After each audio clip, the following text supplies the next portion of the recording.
Assalamualaikum warahmatullahi wabarakatuh. Hai sahabat Ngabis Hijrah, seperti yang kita ketahui bahwa Umar bin Khattab adalah salah satu sahabat Rasulullah yang paling ditakuti dan disegani oleh orang-orang Quraisy semasa hidupnya. Bahkan dikisahkan bahwa setan pun takut dengan Umar bin Khattab.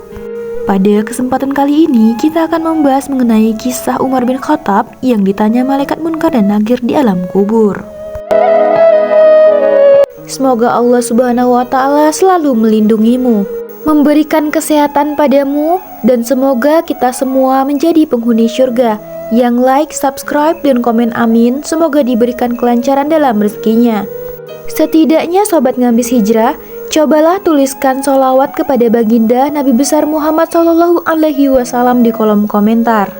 Insya Allah bisa menjadi bukti kecintaan kita untuk mendapatkan syafaatnya kelak di akhirat.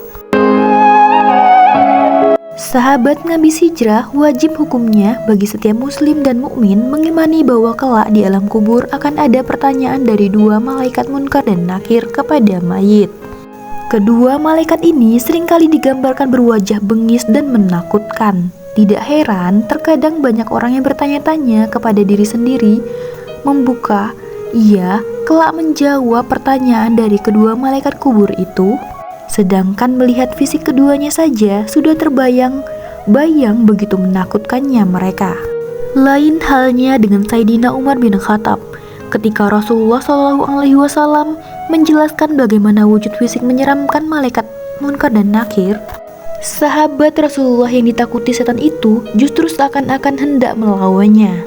Imam Jalaluddin As-Sayuti dalam kitabnya Al-Hawi lil Fatawi yang menuliskan sebuah riwayat dari Al-Jazuli dalam kitabnya Syahrul Risalah bahwa ketika Rasulullah SAW berbicara kepada para sahabat perihal munkar dan nakir yang digambarkan, malaikat munkar dan nakir akan mendatangi seorang mayat di kuburan dalam bentuk yang begitu menyeramkan, berkulit hitam, bengis, keras, dan sifat-sifat buruk dan sangat menakutkan.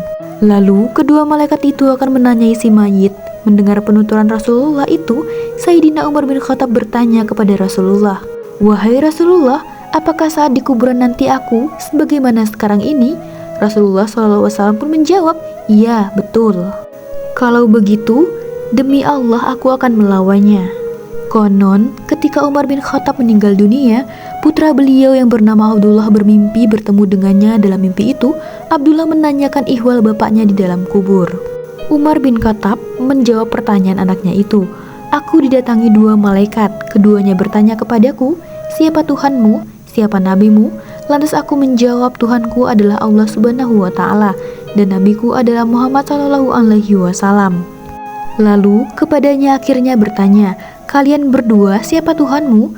Mendapatkan pertanyaan seperti itu, kedua malaikat itu saling berpandangan. Salah satunya berkata, 'Ini Umar bin Khattab.' Lalu keduanya pergi meninggalkanku."